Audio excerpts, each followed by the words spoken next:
Welcome to my mini vlog. ಎಲ್ಲರೂ ಹೇಗಿದ್ದೀರಾ, ಚೆನ್ನಾಗಿದ್ದೀರಾ ಅಂತ ಅಂದ್ಕೊಂಡಿದ್ದೀನಿ. ಇವತ್ತು ನಾನು ಅರ್ಧ ಗಂಟೆ ಬೇಗ ಹೋಗಿದ್ದೀನಿ ಕೆಲಸಕ್ಕೆ. ಫಾರ್ ದ ಫಸ್ಟ್ ಟೈಮ್ ಲೈಫಲ್ಲಿ ಇಷ್ಟು ಬೇಗ ಹೋಗಿರೋದು ನನಗೆ ಖುಷಿಯಾಗೋಯಿತು.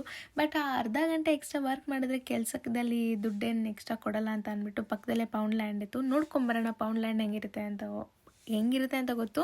ಬಟ್ ಯಾವತ್ತೂ ಒಳಗೆ ಹೋಗಿರಲಿಲ್ಲ ಸ್ಟೋರ್ ಒಳಗೆ. ಸೊ ಹೋಗಿ ನೋಡ್ಕೊಂಬರೋಣ ಅಂತ ಹೋಗಿದ್ದೆ ಪೌಂಡ್ ಲ್ಯಾಂಡ್ ಒಳಗೆ. If in case student September ಇಂಟೇಕಲ್ಲಿ ಬರ್ತಾ ಇದ್ದಾರೆ UK-ಗೆ, this would be very helpful. ನೀವು ನೋಡಿ ಇಡೀ ವಿಡಿಯೋದಲ್ಲಿ ನಿಮಗೆ ಎವ್ರಿ ಬೇಸಿಕ್ ಐಟಮ್ಸ್, ನೀವು ಇಲ್ಲಿ ಬಂದಾಗ ಶಾರ್ಜರ್ ಬೇಕಾಗುತ್ತೆ, ಟೂತ್ ಪೇಸ್ಟ್ ಬೇಕಾಗುತ್ತೆ, ಆಲ್ ದಿ ಸ್ಮಾಲ್ ಥಿಂಗ್ಸ್ ಅಲ್ವಾ, ಇಂಡಿಯಾದಿಂದ ತೊಗೊಂಬರೋದು ಅವಶ್ಯಕತೆ ಇಲ್ಲ ಅಂತ ಅನ್ಕೊತೀನಿ ನನ್ನ ಪ್ರಕಾರ. ಯಾಕೆಂದರೆ ಕಾಫಿ ಮಗ್ಸ್ ನೋಡಿ, ಕಾಫಿ ಮಗ್ಸ್ ಇದೆ, ಸ್ಪೂನ್ಸ್ ಇದೆ, ಚಿಕ್ಕ ಮಕ್ಕಳು ಬಟ್ಟೆ ಇದೆ, ಏನಿಲ್ಲ ಅನ್ನೋ ಆಗಿಲ್ಲ.